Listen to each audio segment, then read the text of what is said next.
Hello बड़े friends, आपको बहुत बहुत स्वागत है आपके अपने YouTube channel new Sai classes में। आज मैं आपको बहुत ही जब कम समय बचा हुआ है तो आपके लिए एक इम्पॉर्टेंट वीडियो की श्रृंखला लेकर आया हूँ, जिसमें दो से लगभग 2 या 4 क्वेश्चन होंगे और आपका 15 से 16 नंबर कंप्लीट कराऊंगा।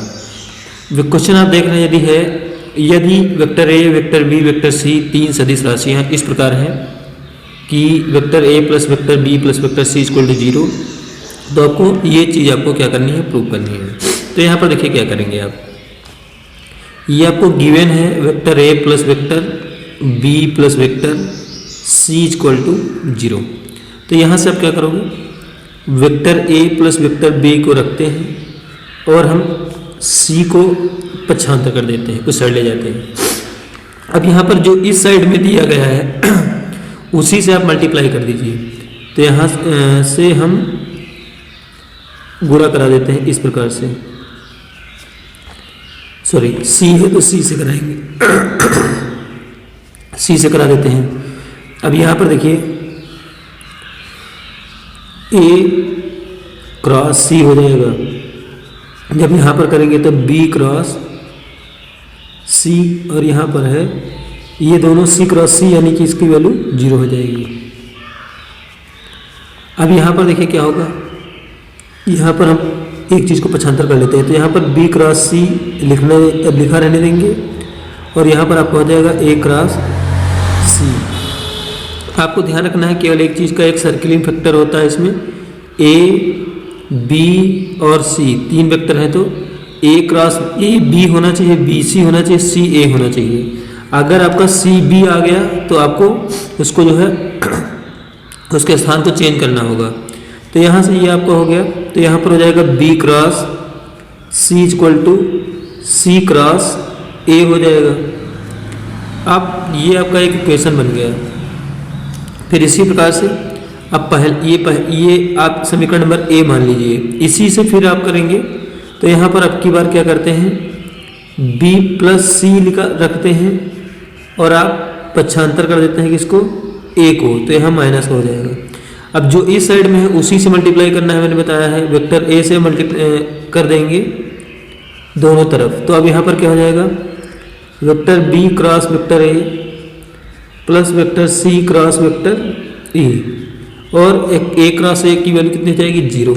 तो यहाँ से आप क्या करेंगे, ये आपका c क्रॉस a है और ये आपका क्या है, इधर आप ले जाएंगे तो माइनस का वेक्टर a क्रॉस b हो जाएगा। तो ये आपका होगा वेक्टर c क्रॉस a, और यहाँ पर आप क्या करोगे, b क्रॉस, यहाँ पर देखिए ये a क्रॉस b है तो आप a क्रॉस b ही रहने दीजिए, ये माइनस का है, और यहाँ पर इसके स्थान को बदलिए तो ये a क्रॉस c कर देंगे इसको लेकिन यहाँ पर थोड़ा सा देखिए ध्यान से, सी क्रॉस ए है, यहाँ पर आपका बी क्रॉस ए जाएगा, बी क्रॉस ए। तो यहाँ पर जब आप चेंज करोगे तो यहाँ पर देखिए क्या हो जाएगा, ये आपका ए क्रॉस बी आ जाएगा, ये प्लस का हो जाएगा, ए क्रॉस बी आ गया। अब ये आपका क्वेश्चन नंबर 2 हो गया। अब यहाँ पर देखिए दोनों समीकरणों से जब हम सॉल्व करते हैं तो ये कितना हो जाता है, ये आपका आ गया है ए क्रॉस बी और equal to C cross A आ गया है, और यहाँ से सी क्रॉस ए का मान जब रखेंगे हम, ये देखिए सी क्रॉस ए का मान यहाँ से रखेंगे तो क्या आ जाएगा, बी क्रॉस सी आ जाएगा। तो इससे ये क्लियर हो गया कि ये तीनों जो है आपस में, जो प्रूव करना था हमको वो प्रूव हो गया कि ये तीनों जो है आपस में क्या है, इक्वल है। इसको नोट कर लीजिए। आइए देखते हैं अगला क्वेश्चन। ये क्वेश्चन भी बहुत बार बोर्ड की एग्जाम में पूछा गया है। 2 सदिशों वेक्टर ए तथा वेक्टर बी के लिए सिद्ध करो मॉड ए क्रॉस बी का whole square equal to A square B square minus vector A dot vector B square. तो यहाँ पर देखिए इसको क्या करेंगे, इसको इससे सॉल्व करते हैं हम। तो इसको जब सॉल्व करेंगे तो यहाँ से आपका क्या हो जाएगा, ये आपका mod A vector dot mod B vector, और उसके बाद यहाँ पर क्रॉस है तो साइन थीटा होगा का होल स्क्वायर हो जाएगा। अब इसको जब सॉल्व करेंगे तो मॉड ए वेक्टर का whole square dot mod B vector का होल स्क्वायर और साइन स्क्वायर थीटा हो जाएगा। जब फिर और सॉल्व करेंगे इसको तो आप इसको ए स्क्वायर ले सकते हैं, मॉड हटा सकते हैं, और ये बी स्क्वायर और यहाँ पर साइन स्क्वायर थीटा, ये आप कर सकते हैं। अब उसके बाद में ए स्क्वायर, बी स्क्वायर और साइन स्क्वायर थीटा का मतलब है 1 माइनस कॉस स्क्वायर थीटा का इस्तेमाल अभी आप यहाँ कर सकते हैं। अब ब्रैकेट जब आप ओपन कर देंगे तो ए स्क्वायर बी स्क्वायर माइनस ए स्क्वायर बी स्क्वायर और कॉस स्क्वायर थीटा हो जाएगा। अब यहाँ पर आपका ए स्क्वायर बी स्क्वायर हो गया और यहाँ पर आप लिख सकते हैं vector A dot vector B का होल स्क्वायर, क्योंकि ए डॉट बी अदिश जो गुणन होता है उसका मतलब होता है ए बी कॉस थीटा, उसका होल स्क्वायर लिखा हुआ है। तो ये चीज़ आप लिख सकते हैं यहाँ पर, और यही चीज़ आपको देखिए प्रूव करना था। ये आपका क्वेश्चन जो है प्रूव हो गया है। ये क्वेश्चन एक नंबर के नहीं, 2-2 नंबर से ऊपर ही आपके क्वेश्चन ये आने वाले हैं। तो इस क्वेश्चन को भी देख लीजिए। देखते हैं अगला क्वेश्चन। दिया गया vector A, vector B, vector C 3 सदिश इस प्रकार हैं कि वेक्टर ए का मान इतना, वेक्टर बी का मान, वेक्टर सी का मान तथा इनमें 2 के योग से लंबवत है। तब vector A plus vector B plus vector C का मान ज्ञात करना है। जब इसने कहा है कि 2 के योग से लंबवत है एक, तो vector A dot vector B plus vector C, और आपको पता है कि लंब की कंडीशन क्या होती है 0। फिर यहाँ पर इसी प्रकार से वेक्टर बी करेंगे और यहाँ पर सी ए है तो यहाँ पर भी 0 हो जाएगा। फिर vector C dot A cross B, A plus B अगर है तो उसका मान भी यहाँ पर 0 हो जाएगा, क्योंकि कह रहा है कि 2 के योग तीसरे के लंबवत हैं। अब यहाँ पर आपको क्या करना है, mod A plus mod B और plus mod C is equal to क्या हो जाएगा, ये होल स्क्वायर है, यहाँ से इसका हम होल स्क्वायर कर देते हैं, तब आसानी हो जाएगी सॉल्व करने में। तो vector A plus vector B plus vector C dot vector A plus vector B plus vector C.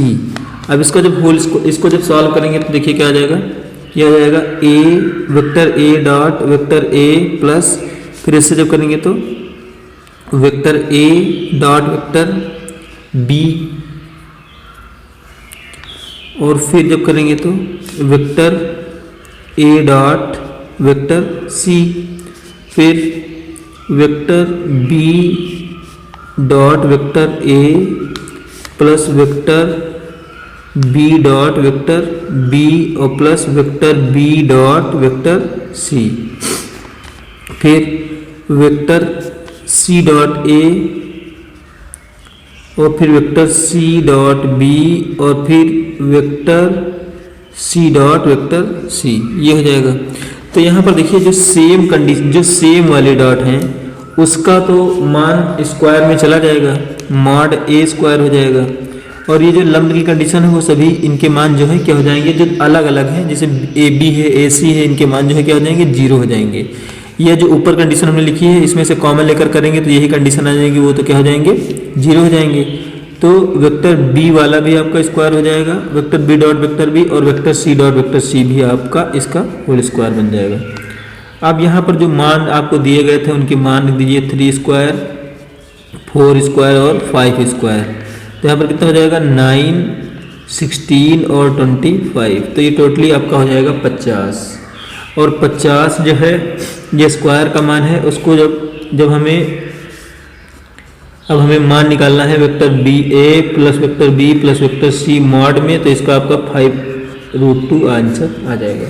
ये आपका आंसर हो जाएगा, नोट कर लीजिए इसको भी। क्वेश्चन ये सारे के सारे जो मैं बता रहा हूँ आज बहुत, आइए देखते हैं, बहुत इंपॉर्टेंट क्वेश्चन अवकल समीकरण का, बहुत ही बार बोर्ड के एग्जाम में पूछा गया है। 2 सवाल अवकल समीकरण के बताएंगे और मैं आशा करता हूँ कि उनमें से एक क्वेश्चन आपका बोर्ड के एग्जाम में जरूर आएगा। तो ये क्वेश्चन है अवकल समीकरण dy/dx plus 2y tan x equal to cos 2x। तो देखिए इसको कैसे करेंगे। तो इसका जो रूप है वो इस प्रकार का है dy/dx plus py equal to q। 2 प्रकार की कंडीशन इसमें होती हैं, एक dx/dy का होता है तो यहाँ पर px हो जाता है और ये q ही रहता है। अब यहाँ से इसकी तुलना जब करवाएंगे इस समीकरण से तो P का मान आपका आ जाएगा 2 tan x और Q का मान क्या आ जाएगा cos 2x आ जाएगा। अब यहाँ से आपको क्या करना होता है, इंटीग्रल फैक्टर निकालना होता है। तो आप इंटीग्रल फैक्टर निकालोगे e की पावर p dx। तो यहाँ से जब आप निकालोगे e की पावर p dx, p की वैल्यू अब यहाँ पर रखिए 2 tan x, तो 2 को बाहर कर दिया और tan x dx कर दिया। अब यहाँ tan x को जब आप निकालोगे तो क्या हो जाएगा, tan x से जब आप tan x का अगर आप जब उस समाकलन करते हैं तो वो क्या होता है, यहाँ पर पहले से आपका 2 दिया गया है, ये आपका हो जाएगा tan x का माइनस का log cos x, ये हो जाएगा, या log sec x भी हो सकता है। तो आप यहाँ से फिर क्या करोगे, इसका मान आप सॉल्व करोगे तो ये आपका हो जाएगा log में cos x, और ये जो माइनस जो लगा हुआ है यहाँ, ये पावर आपकी लग जाएगी कहाँ पर, cos की पावर माइनस का 2 हो जाएगी। तो यहाँ से जब और आप इसको सॉल्व कर सकते हैं अभी, अब ये जान लीजिए e की पावर में अगर log है तो उसका मान 1 हो जाता है।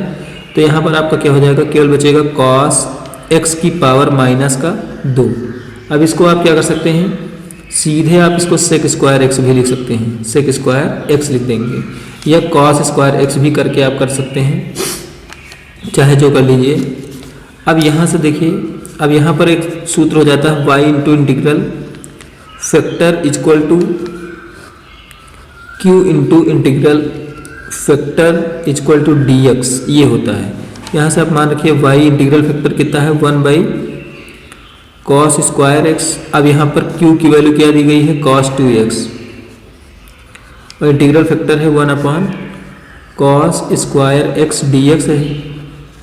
अब इसको जब आप सॉल्व करोगे तो क्या होगा, cos 2x है, तो cos 2x मीन्स हो जाएगा, हम यहाँ पर 2 cos स्क्वायर x लिख सकते हैं माइनस का 1, ये सूत्र आपका होता है, और अपान में cos स्क्वायर x dx हो गया। अब क्या करेंगे, इसको थोड़ा सा और सॉल्व करेंगे। तो यहाँ पर जब इसको इससे करेंगे तो 2 और cos स्क्वायर को जब करेंगे तो cos स्क्वायर आपका कैंसिल हो जाएगा, तो ये आपका dx हो जाएगा, माइनस जब इससे करेंगे तो ये आपका sec स्क्वायर x dx आ जाएगा। अब यहाँ पर जब आप इसको और सॉल्व करेंगे तो ये 2x हो जाएगा, और sec स्क्वायर x का tan x हो जाएगा, और tan x हो जाएगा। उसके बाद ये जो है आपका यहाँ पर y by cos square x है। अब उसको जो है आप यहाँ पर केवल y का सिस्टम बनाएंगे, तो y, अब इसको जो आप इधर मल्टीप्लाई कर देंगे तो आपको हो जाएगा 2x cos स्क्वायर x, और जब cos स्क्वायर से जब इसको मल्टीप्लाई करेंगे, जो आपका sec स्क्वायर का tan x हुआ है, तो ये आपका कितना हो जाएगा यहाँ से देखिए, cos स्क्वायर से आप इसको मल्टीप्लाई कर दीजिए। जब मल्टीप्लाई करेंगे तो आपका यहाँ से करेंगे multiply tan x into cos square x, और यहाँ पर अगर हाँ यहाँ पर कांस्टेंट को हम रख सकते हैं प्लस c, या इसमें ना रखें भी तो कोई दिक्कत नहीं है, ना ही रखते हैं। तो ये आपको हो जाएगा 2x cos स्क्वायर x हो जाएगा, और यहाँ पर इसको जब सॉल्व कर लेते हैं तो ये साइन x बटे cos x और इंटू cos स्क्वायर x हो जाएगा।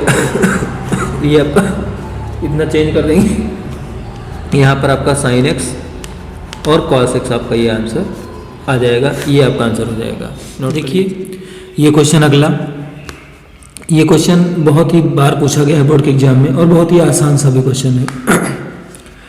यहाँ पर कुछ नहीं करना है, आपका देख रहे हैं आप, ये tan a प्लस बी का सूत्र लिखा हुआ है, तो इन्वर्स में आप इसको लिखेंगे tan inverse a tan inverse b, उसी प्रकार से यहाँ लिखेंगे tan inverse tan b minus tan inverse c,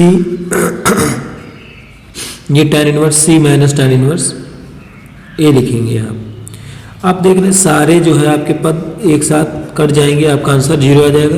ये क्वेश्चन जो है बहुत ही बार पूछा गया है इसमें बोर्ड के एग्जाम में, इस क्वेश्चन को भी बहुत सीरियसली आप लोग लीजिएगा, और ये क्वेश्चन आपको बोर्ड के एग्जाम में आ सकता है।